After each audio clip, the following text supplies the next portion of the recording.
Hi hello friends, welcome back to our channel friends techies. இன்றைக்கி நம்ம சேனலில் என்ன பார்க்க போகிறோம் அப்படின்னா, சுவையான மண் சட்டி மீன் குழம்பு தான் பார்க்க போகிறோம். இது என்ன மீன் அப்படின்னா, பெரிய ஒரு மீனோட தலைப்பகுதி, அதாவது தலையும் முள்ளும் அப்படின்னு நாங்கள் சொல்லுவோம். அந்த மீனை அந்த தலைப்பாட்டை மட்டும் வாங்கி பீஸ் போட்டு கட் பண்ணி வாங்கி வச்சுருக்கிறோம். இதுதான் அந்த மீன்.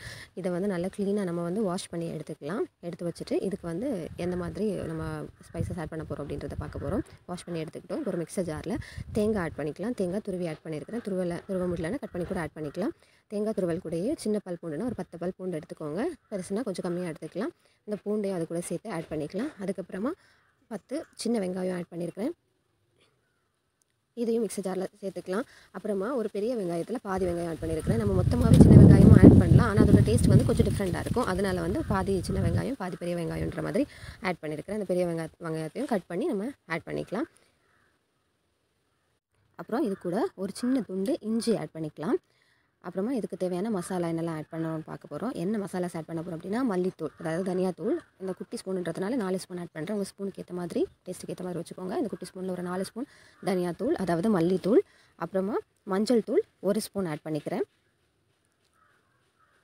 ஜீரகம் 2 ஸ்பூன் ஆட் பண்ணிக்கலாம். வெந்தயம் 1 ஸ்பூன் ஆட் பண்ணிக்கலாம்.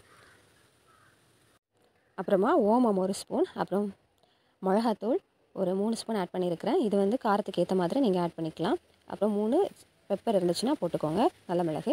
அப்புறம் கருவேப்பிலை பார்த்தா கருவேப்பிலையில் சரின்னு போய் செடியில் பறிச்சிட்டு வந்து கருவேப்பிலை இலையையும் நல்லா வாஷ் பண்ணி அதில் வந்து ஒரு கொத்தில் பாதி கருவேப்பிலை ஆட் பண்ணியிருக்கிறேன். ஃப்ளேவர் பிடிக்கும் அப்படின்னா ஒரு கொத்து கருவேப்பிலையும் வேணால் ஆட் பண்ணிக்கலாம். அதை ஆட் பண்ணிவிட்டு தேவைக்கேற்ற மாதிரி தண்ணி ஊற்றி நம்ம வந்து மிக்ஸி ஜாரில் நல்லா அரைச்சி எடுத்துருக்கலாம். அப்புறம் நல்ல ஃபைன் பேஸ்ட்டாக அரைச்சி எடுத்துக்கணும். ஊற வச்சுருந்த புளியை வந்து நல்லா கரைச்சி புளி கரைசல் ரெடி பண்ணிடலாம். புளிப்பு சுவை எவ்வளோ பிடிக்குமோ அதுக்கேற்ற மாதிரி புளி ஆட் பண்ணிக்கோங்க. இப்போ புளியையும் நல்லா மிக்ஸ் பண்ணி கரைச்சி எடுத்து வச்சாச்சு. இனி என்ன பண்ண போகிறோம் அப்படின்னா, மண் சட்டியை எடுத்து நம்ம ஃபிஷ் குழம்புக்கு தேவையானதை ரெடி பண்ண போகிறோம். இப்போ மண் சட்டியை எடுத்தாச்சு. இதில் என்ன பண்ணணும் அப்படின்னா, நம்ம க்ளீன் பண்ணி வச்சுருக்கக்கூடிய ஃபிஷ்ஷஸை வந்து ஃபஸ்ட்டு இதில் வந்து ஆட் பண்ணுறோம். மீன் துண்டுகளை இதில் ஃபஸ்ட்டு ஆட் பண்ணிக்கிறோம். ஆட் பண்ணதுக்கப்புறமா நம்ம வந்து தக்காளி, ஒரு பாதி தக்காளி தான் அரைக்கும் போது ஆட் பண்ணியிருக்கிறோம். அதில் வந்து பாதி தக்காளி என்ன பண்ண போகிறோன்னா, ஒரு 4 பீஸாக கட் பண்ணி இந்த மீன் கூட ஆட் பண்ணிக்கலாம். அப்புறமா 2 பச்சை மிளகாய் ஆட் பண்ணிக்கலாம். அப்புறமா நம்ம அரைச்சி வச்சுருக்கக்கூடிய அந்த ஃபைன் பேஸ்ட்டை இந்த ஃபிஷ் கூட ஆட் பண்ணிக்கலாம். ஆட் பண்ணதுக்கப்புறமா அந்த புளி கரைசலையும் இதில் ஊற்றிடலாம். அப்புறமா அந்த மிக்சர் ஜாரில் கொஞ்சம் தண்ணி விட்டு அதையும் சேர்த்து ஆட் பண்ணிவிட்டு, உங்களுக்கு எவ்வளோ என்ன கன்சிஸ்டன்சியில் வேணுமோ மீன் குழம்பு அதுக்கேற்ற அளவு தண்ணி விட்டுக்கோங்க. அது கரெக்டாக இருக்குன்னா, இந்த அளவுக்கு உங்களுக்கு ஓகே அப்படின்னா அது கூடவே எக்ஸ்ட்ராவாக அரையிலேருந்து 1 கப் அளவுக்கு தண்ணி எக்ஸ்ட்ராவாக ஊற்றிக்கோங்க, சரிங்களா? ஏன்னா மீன் குழம்பு நல்லா வற்றி வரும்போது தான் டேஸ்ட் இருக்கும். அதுக்காக தான் எக்ஸ்ட்ரா தண்ணி ஊற்றுறோம்.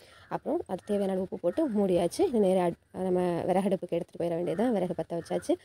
மீன் சட்டியும் அடுப்பில் வச்சாச்சு. ஓகே, இப்போ நம்ம ஃபிஷ் நல்லா ரெடி ஆகட்டும். இப்போ பாருங்கள், நல்லா குக்காக இருக்குது.